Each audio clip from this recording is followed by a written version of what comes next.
ലോകത്തിലെ ഏറ്റവും വലിയ തേക്കും ലോകത്തിലെ ഏറ്റവും പഴക്കം ചെന്ന തേക്കും അത് നമ്മൾ നിലമ്പൂരിലാണ്. ഞാനിപ്പോൾ ഉള്ളത് നിലമ്പൂർ തേക്ക് മ്യൂസിയത്തിലാണ്. കാഴ്ചകൾ കാണിച്ചു തരാം. ഹലോ ഗൈസ്, ഈ മ്യൂസിയം ഉള്ളത് നിലമ്പൂർ ടൗണിൽ നിന്നും വെറും 2 കിലോമീറ്റർ ദൂരെയാണ്. വിശാലമായ പാർക്കിംഗ് സൗകര്യമുണ്ട്. വിസിറ്റേഴ്സിന് ഒരാൾക്ക് ടിക്കറ്റ് ചാർജ് 50 രൂപയാണ്. 1995 മെയ്യിലാണ് Kerala forest research institute Kerala forest ഡിപ്പാർട്ട്മെന്റിന് കീഴിൽ തേക്കിന് മാത്രമായിട്ടുള്ള ഈ ഒരു മ്യൂസിയം ആരംഭിച്ചത്. നിലമ്പൂർ എന്ന് കേൾക്കുമ്പോൾ തന്നെ നമ്മളെ മനസ്സിൽ വരുന്നത് തേക്കിൻ കാടുകളാണ് അല്ലേ.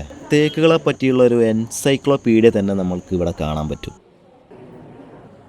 ഈ മ്യൂസിയത്തിൻ്റെ തൊട്ടു ബാക്കിൽ ബ്യൂട്ടിഫുൾ ആയിട്ട് അറേഞ്ച് ചെയ്ത വലിയൊരു ഗാർഡൻ നമുക്ക് കാണാൻ പറ്റും. അതിലൂടെ നടക്കാനും വിശ്രമിക്കാനും കാഴ്ചകൾ കാണാനും ഭയങ്കര ഭംഗിയാണ്. തേക്ക് മ്യൂസിയത്തിൽ നിന്ന് 6 കിലോമീറ്റർ ദൂരെ കനോലി പ്ലോട്ടിലാണ് ലോകത്തിലെ തന്നെ ഏറ്റവും വലിയ തേക്ക് മരം ഉള്ളത്. അവിടെ നിന്ന് ഒരു കരിമ്പ് ജ്യൂസും കുടിച്ച് ഞങ്ങൾ തിരിച്ചു. നിലമ്പൂരിലെ വിശേഷങ്ങൾ അവസാനിക്കുന്നില്ല. അപ്പോൾ ഓക്കെ, ബൈ.